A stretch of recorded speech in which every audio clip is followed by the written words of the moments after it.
Monsieur Bobré, merci de recevoir le nouvel lycée Magique 9. Vous êtes au terme d'une mission en Haïti. Est-ce qu'on peut faire un bilan de la nouvelle mission de Bobré en Haïti? Le Premier ministre m'a demandé de venir au mois d'août et de voir la situation, de parler avec les gens.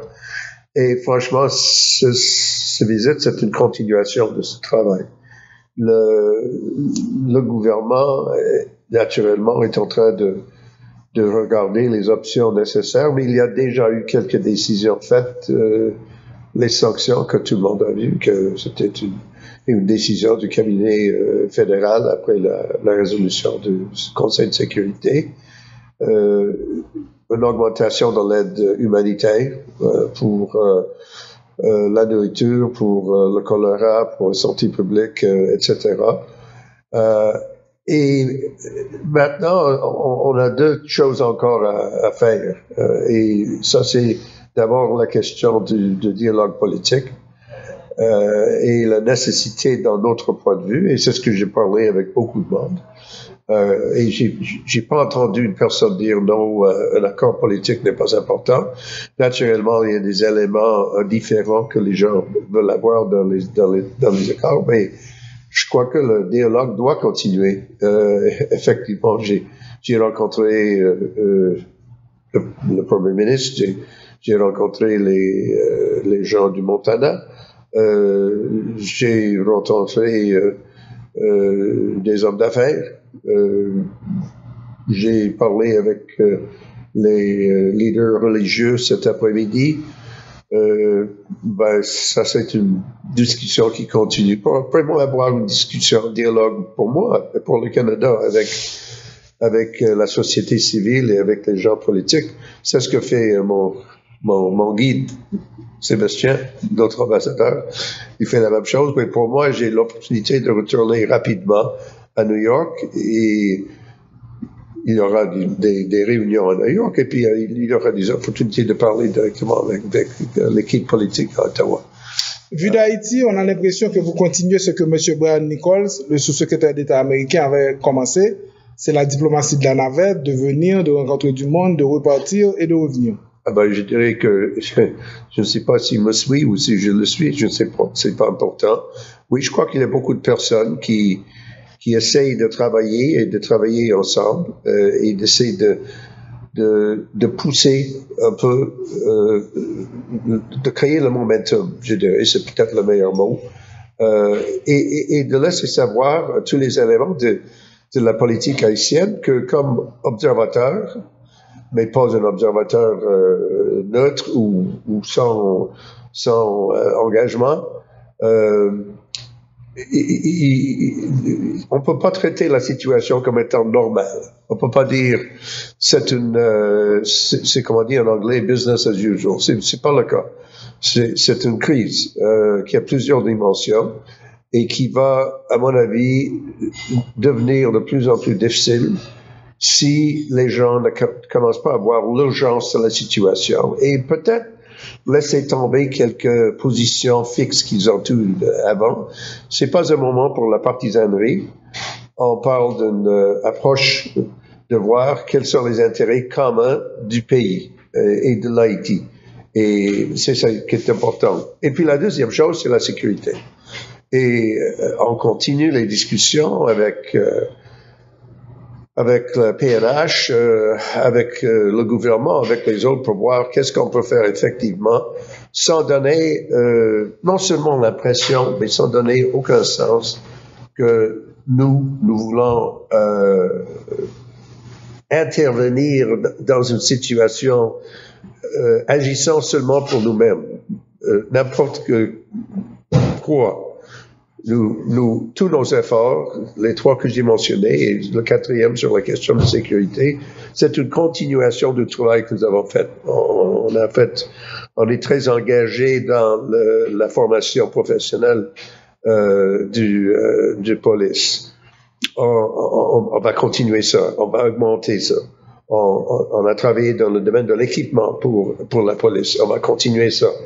Et puis, nous avons un dialogue avec la police pour dire qu'est-ce qu'on peut faire pour assurer, parce que franchement, la crise de sécurité, c'était mentionné par tout le monde. Il n'y avait pas une personne de n'importe quel parti, quel groupe, quelle tendance politique qui n'avait pas dit que la priorité numéro 1, c'est la sécurité. Et je crois que c'est important de savoir que j'ai entendu le message, mais aussi j'ai insisté sur un point en réponse, c'est-à-dire que ces deux derniers points, la question du dialogue politique et la question de la sécurité et de la réponse des gens de l'extérieur, dépendent, sont interdépendants. Et on va essayer de ne pas répéter les erreurs du passé. On va essayer d'apprendre des leçons importantes. Et c'est une chose que j'ai posée. J'ai dit, qu'est-ce qu'on a fait avant qui n'a pas marché? Qu'est-ce qu'on peut faire différemment? Et comment est-ce qu'on va le faire d'un processus multilatéral, international? Et ce sont des discussions qui continuent. C'est tout ce qu'on peut dire. On va revenir sur la sécurité tout à l'heure, mais on va rester un petit moment sur le dialogue. Oui. Vous rencontrez les acteurs, comme je l'ai dit, ça fait longtemps qu'on rencontre les acteurs haïtiens. Oui. Est-ce que vous avez l'impression que quelque chose avance, qu'on est plus proche d'un consensus? Vous repartez avec quel sentiment? Que les gens, écoutez, c'est tout ce que je peux dire. J'ai fait un vrai effort pour montrer la bonne volonté de l'ONU, des forces de l'extérieur, des pays voisins, dans le Caraïbe, les États-Unis, le Canada, pour dire qu'on est là, mais vous devez reconnaître un fait, c'est que c'est pas les forces de l'extérieur qui vont résoudre le problème. Nous allons appuyer une résolution du problème. Mais on va pas imposer une solution. Alors, le désir de la compromise doit venir de l'intérieur des organes politiques haïtiens. Et c'est tout. Ça fait longtemps qu'on dit ça. Vous pensez qu'on s'en rapproche? Je fais jamais des prédictions. Tout ce que je peux dire, c'est que, à mon avis, c'est le bon boulot à continuer de faire. J'ai un sens que le progrès est possible. Mais c'est important de savoir qu'il n'y aura jamais la perfection. Il y aura toujours quelques-uns qui vont dire « ben non, on n'est pas d'accord ». Et ça, j'accepte. Un consensus absolu n'est jamais possible, ou rarement, très rarement possible. Mais un sens de direction où tout le monde montre beaucoup de volonté de faire des compromis, ça peut se faire. Je pense que c'est possible. Et c'est une possibilité, c'est une option qui est là. Et c'est le moment de le saisir. Et j'espère que les gens vont le saisir. C'est pas pour moi de le dire, est-ce qu'ils vont le faire? Ça, c'est leur décision. Mais pour moi, comme quelqu'un qui regarde la situation de l'extérieur du pays, je pense que c'est le moment. Il n'y a pas de temps de gaspiller. Avec les sanctions, entre autres, décidées par le Canada, il y a des membres de la classe politique qui sont frappés. Vous avez été questionné par ceux qui restent au sujet des sanctions? Non. Sont-ils inquiets d'être sanctionnés eux-mêmes? J'ai vu, non, pas du tout. Absolument pas. Aucune fois. Non. Tout ce que j'ai vu, franchement, c'était, encore une fois, j'ai vu une grande acceptance des sanctions, surtout dans la société civile. Les gens disaient, oui, c'est le moment où on prend la question de l'impunité sérieusement. Et je crois que c'est important parce que aujourd'hui, nous parlons sur le jour international de la corruption. Et la corruption est une maladie très profonde et la transparence est la meilleure façon d'agir. Les institutions internationales, non seulement financières, non seulement des gens capitalistes ou quoi, ça n'a rien à faire avec des tendances politiques. C'est que la transparence est maintenant généralement acceptée comme la façon dans laquelle on fait du business. C'est comme ça qu'on agit. Et il faut changer une culture et il faut changer le pensée que les gens ont que, ah ben, je peux prendre des choses par acquis. c'est comme ça qu'on a agi avant et c'est comme ça qu'on agit ici. Ben, c'est pas accepté. C'est pas acceptable. Et c'est une autre façon de dire aux gens, vous devez faire des efforts ici pour créer une économie qui est transparente parce que la corruption crée des divisions économiques et crée des grands problèmes pour les investisseurs étrangers, les investisseurs même locaux. Et on ne veut pas faire s'il y a la corruption partout. Alors c'est pourquoi on a décidé de le faire. Le Canada a fermé les yeux pendant longtemps sur les Haïtiens corrompus. C'est fini? Oui, je ne sais pas si j'accepte le commencement de la question, mais je dis que je pense que avec ce qui se passe en Russie, ce qui se passe avec les sanctions à Myanmar et d'autre part, je crois que c'est maintenant beaucoup mieux accepté par tout le monde.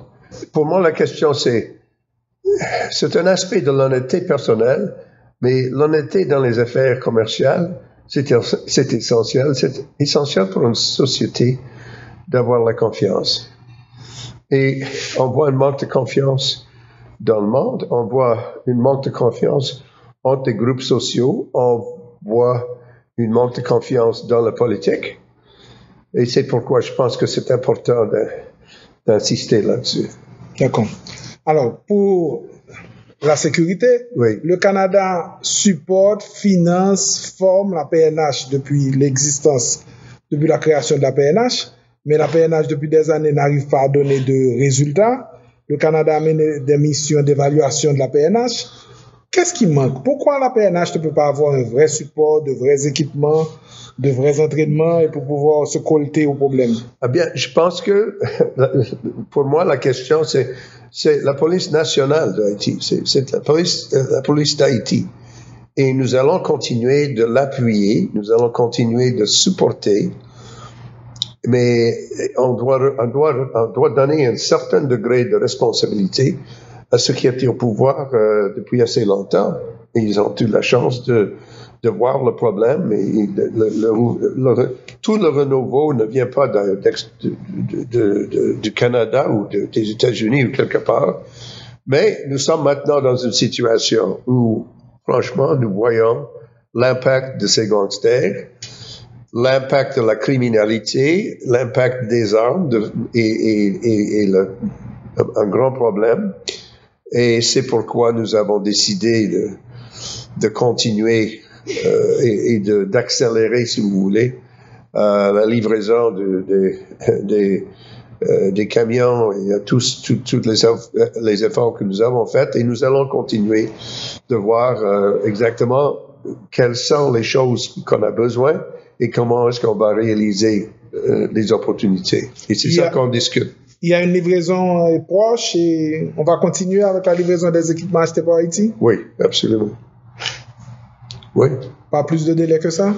Non, pas plus de délai. Nous attendons on n'annonce pas exactement les dates parce qu'on ne veut pas créer des problèmes, mais on continue l'effort. Et il faut que la société haïtienne, tout ensemble, les gens de Montana, les gens qui appuient le premier ministre Henry, tous les autres groupes politiques, tout le monde doit être d'accord sur l'importance de la sécurité, parce que la sécurité est une maladie qui affecte l'économie, la prospérité, mais la société, la solidarité sociale.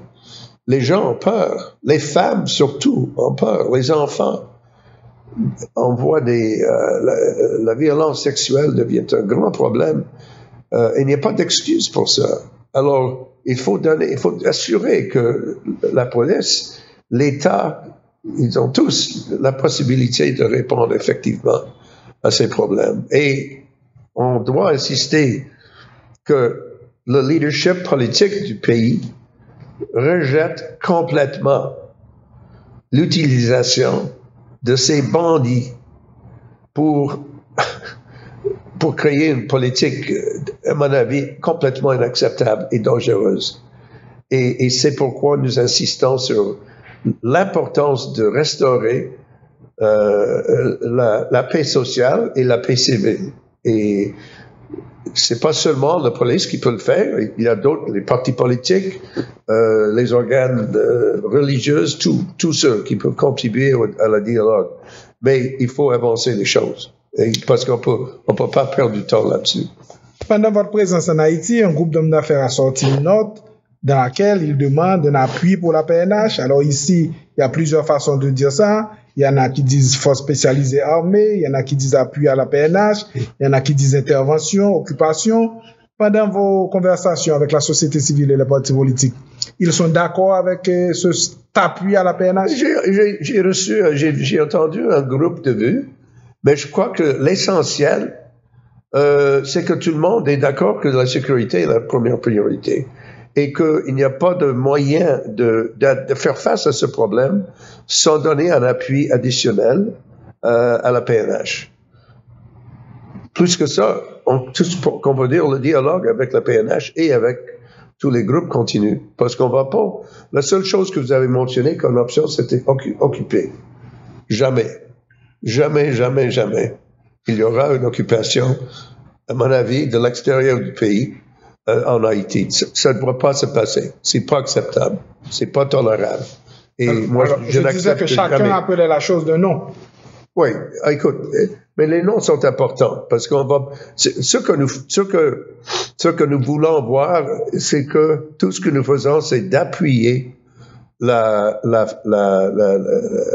les forces haïtiennes, appuyer l'État haïtien, appuyer la paix sociale haïtienne. C'est pas quelque chose qui est imposé par le Canada ou par les États-Unis ou n'importe qui. On appuie des institutions haïtiennes. Et si les institutions nous viennent et disent, écoute, on a besoin de votre appui, on va pas tourner le dos. Et nous n'avons pas. Et nous avons dit, oui, nous allons vous aider, mais la façon dans laquelle qu'on le fait, on va continuer de voir, étape par étape, pour insister sur le progrès et continuer d'insister sur un dialogue politique. Parce qu'on peut pas continuer avec une division fondamentale sur la question de l'État lui-même. Vous êtes l'ambassadeur du Canada aux Nations Unies. Il était question d'une résolution pour appuyer la demande du Premier ministre Ariel Henry sur la force spéciale armée. Cette résolution est toujours dans les couloirs. On en discute encore? Je dirais, c'est dans les couloirs. C'est pas été présenté encore formellement à la Conseil de sécurité. Je ne sais pas si ça va se faire rapidement ou non, mais pour le Canada, l'essentiel, c'est que les gens doivent savoir jusqu'à quel point nous sommes impliqués dans l'effort de trouver une solution.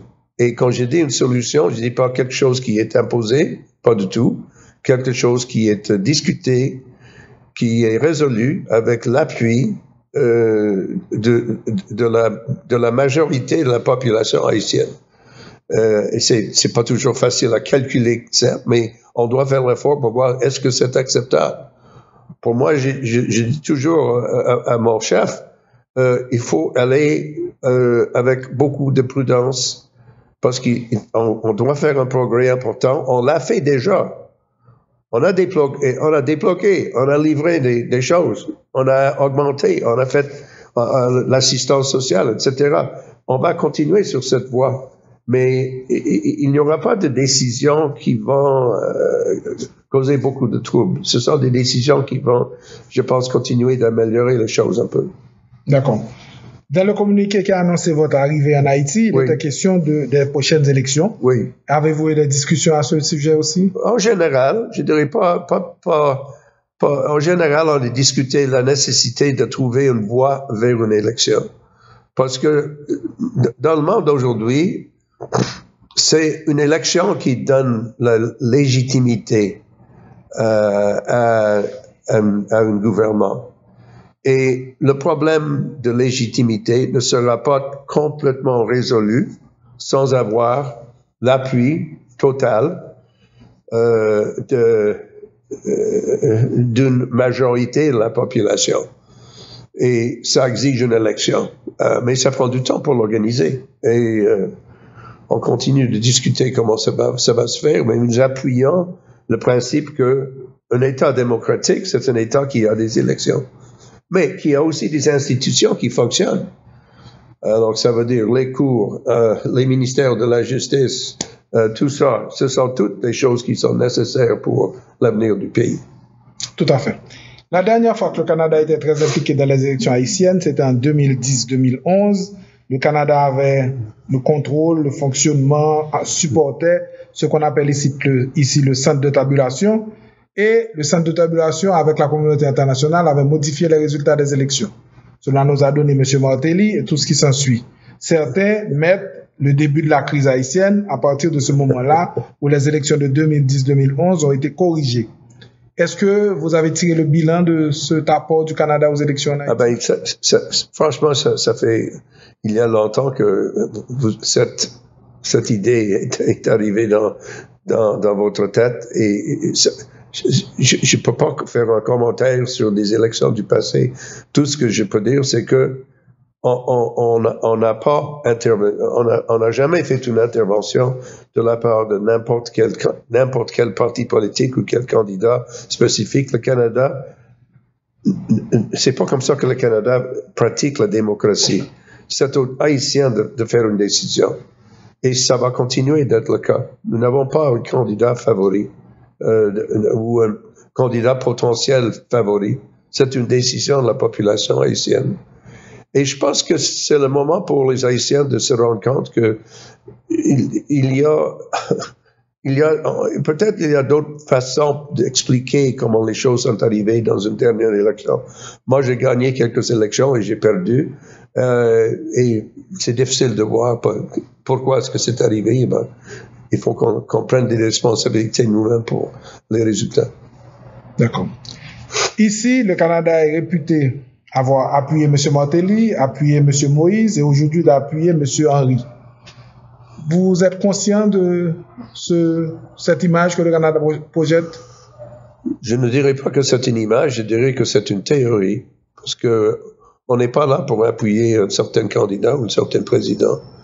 Est-ce que nous appuyons, le président Trump était le président des États-Unis, est-ce qu'on l'a appuyé? Le président Biden a été le président, est-ce qu'on l'a appuyé? Comme j'ai dit avant, je vais le dire encore une fois, le Canada ne se met pas au milieu des batailles intérieures de la politique haïtienne. C'est pas pour nous de le faire. Et on ne le fait pas. On ne l'appuie pas, cette notion. Et je n'accepte pas que ces théories ont une existence dans la réalité. On va finir avec votre poste encore aux Nations Unies. Hier, il a été dit que le comité des sanctions des Nations Unies va peut-être se mettre au travail d'ici le mois de janvier. Vous avez quelque chose à dire à ce sujet? Oui, c'est possible qu'il y aura encore une discussion dans le comité de sécurité, Conseil de sécurité, en quelques jours autour de Noël. Quelquefois, le calendrier autour de Noël est un peu compliqué, mais je crois qu'on va discuter dans des semaines à venir, certainement. D'accord. On va vous revoir bientôt en Haïti? Oui, je vais revenir. Merci beaucoup, monsieur.